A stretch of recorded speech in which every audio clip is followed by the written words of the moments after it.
ప్రపంచ స్థాయిలో పోటీపడి రాణించడానికి సిద్ధమవుతున్నారు. సమాజానికి విద్య ఎంత అవసరమో చైనీయుల సామెత ద్వారా వ్యక్తీకరించబడింది. మీరు సంవత్సరానికి ప్రణాళిక వేస్తే వరి నాటండి, దశాబ్దానికి ప్రణాళిక వేస్తే చెట్లు నాటండి, జీవితకాలానికి ప్రణాళిక వేస్తే ప్రజలకు విద్య నేర్పండి. పిల్లలకు విద్య అందించడం తల్లిదండ్రులకు భారం కాకూడదని మా ప్రభుత్వం బలంగా విశ్వసిస్తోంది.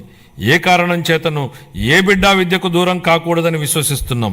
ప్రతి తల్లి తన పిల్లలను పాఠశాలకు పంపేలా ప్రోత్సహించే లక్ష్యంతో మరో సూపర్ 6 హామీని అమలు పరిచే దిశగా తల్లికి వందనం పథకాన్ని ప్రారంభిస్తున్నాం. 25-26 విద్యా సంవత్సరం నుంచి ఈ పథకం కింద 15,000 రూపాయల ఆర్థిక సహాయాన్ని అందించుతున్నాం. చదువుకునే ప్రతి విద్యార్థి తల్లికి ఈ పథకాన్ని అందించడానికి కేటాయింపులు జరుపుతున్నాం. ఈ పథకం ప్రభుత్వ మరియు ప్రైవేటు పాఠశాలలో 1 నుండి 12వ తరగతి వరకు చదువుతున్న పిల్లలకు వర్తిస్తుంది.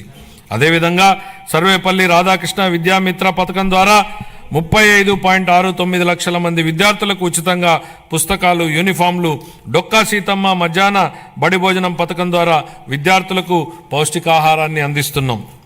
ఉపాధ్యాయులకు స్నేహపూర్వక వాతావరణంలో కూడిన విద్యా వ్యవస్థ కోసం గౌరవనీయ మానవ వనరుల అభివృద్ధి శాఖ మంత్రి నారా లోకేష్ గారి చొరవతో మా ప్రభుత్వం అన్ని ప్రభుత్వ పాఠశాలలకు ఉచిత విద్యుత్తును అందించాలని నిర్ణయించిందని గౌరవ సభకు ఎంతో సంతోషంగా ప్రకటిస్తున్నాను.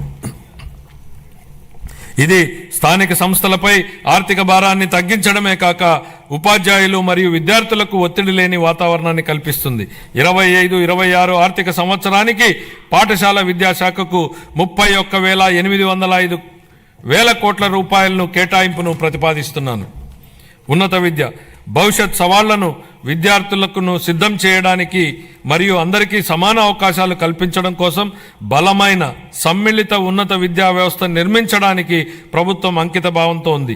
ఈ కార్యక్రమం కింద మల్టీ డిసిప్లినరీ విద్య మరియు పరిశోధన విశ్వవిద్యాలయాల స్థాపన, పాలిటెక్నిక్ విద్యలో క్రెడిట్ ఆధారిత వ్యవస్థను ప్రవేశపెట్టడం, అధునాతన తరగతి గదులు, ప్రయోగశాలలు, డిజిటల్ లైబ్రరీలతో విద్యాలయాలను ఆధునీకరించడం వంటి కీలక నిర్ణయాల ద్వారా మన విద్యార్థులను అంతర్జాతీయ ప్రమాణాలకు అనుగుణంగా తయారు చేస్తున్నాం. ప్రపంచవ్యాప్తంగా ఉన్న ప్రముఖ 100 విశ్వవిద్యాలయాల్లో మన రాష్ట్ర విశ్వవిద్యాలయాలను నిలపడమే మేము లక్ష్యంగా పెట్టుకున్నాం.